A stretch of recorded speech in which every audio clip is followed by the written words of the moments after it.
আমি নুডলস রান্না করব আজ বিকেলের নাস্তা। তো প্রথমে পানিটা ফুটিয়ে নিয়েছি, ফুটিয়ে নিয়ে আমি নুডলস সবাই রান্না করতে পারে, তারপর আমারটা আমি যেভাবে করেছি সেটা বললাম। নুডলস পানিটা ফুটিয়ে নিয়ে সিদ্ধ করলাম, সিদ্ধ করে তেল দিয়ে দিলাম, এখানে কাঁচামরিচ পেঁয়াজ কিছুটা পেঁয়াজ কুচি দিয়ে দিলাম, আর তারপর দিয়ে দিলাম ডিমগুলো দিয়ে আমি নুডলসের সাথে দেওয়া মশলার প্যাকেটগুলো চিড়ে মশলাগুলো দিয়ে দিলাম। তারপরে ডিমটা আমি ভালো করে কষিয়ে ভেজে নিয়ে আমি নুডলসগুলো সেখানে দিয়ে তারপরে ভালো করে আমি নেড়ে চেড়ে ভেজে নিই নুডলসগুলো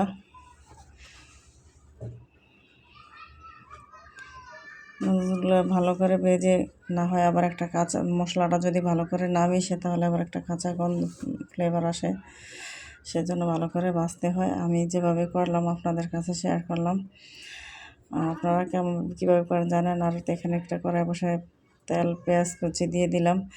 আর দেখেন আমি মরিচ কিনে আনছিলাম, সেখানে মরিচগুলো সবই পেকে গেছে, এই জন্য আমি একটা প্লেটে নিয়ে শুকাতে দিছি। এখন মরিচের অনেক দাম, তাই ভাবলাম যে ফেলে দিয়ে কী হবে, শুকায় নিব সুন্দর করে। তারপর আমি দিয়ে দিলাম এখানে আদা রসুন বাটা, হলুদের গুঁড়ো, পরিমাণ মতো লবণ দিয়ে দিয়েছি।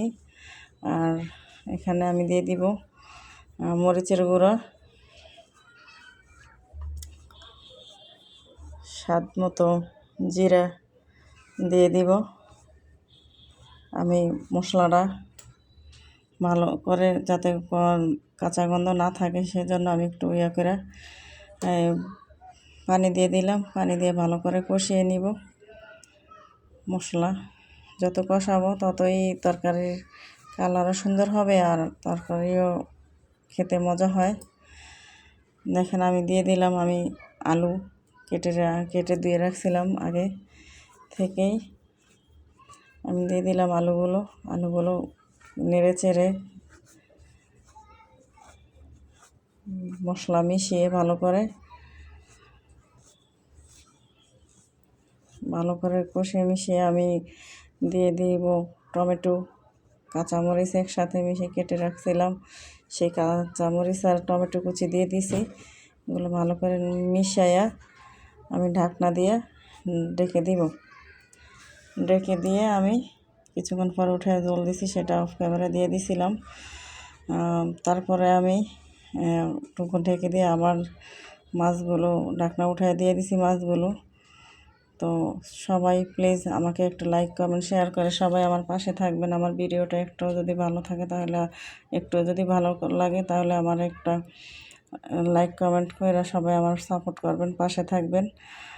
আর কেমন হয়েছে আমার জানাবেন কমেন্ট করে।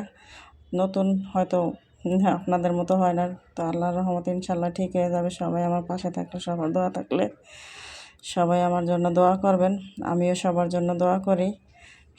কারো হেল্প ছাড়া কারো সহযোগিতা ছাড়া হইতে পারে না, বড় হতে পারে না। তো আপনাদের হেল্প ছাড়া আমিও সামনে আগাতে পারবো না। প্লিজ সবাই আমাকে একটু সাপোর্ট করুন। আর এই যে দেখেন আমার তরকারির কালারটা এখন কি হয়েছে, কেমন হইল জানাবেন। আর সবাই আমার জন্য দোয়া করবেন, আমিও সবার জন্য দোয়া করি। আমার পাশে থাকবেন, একটা লাইক দিবেন, কমেন্ট করবেন, আর ভিডিওটা শেয়ার করে দিবেন। আর সবাই ভালো থাকবেন।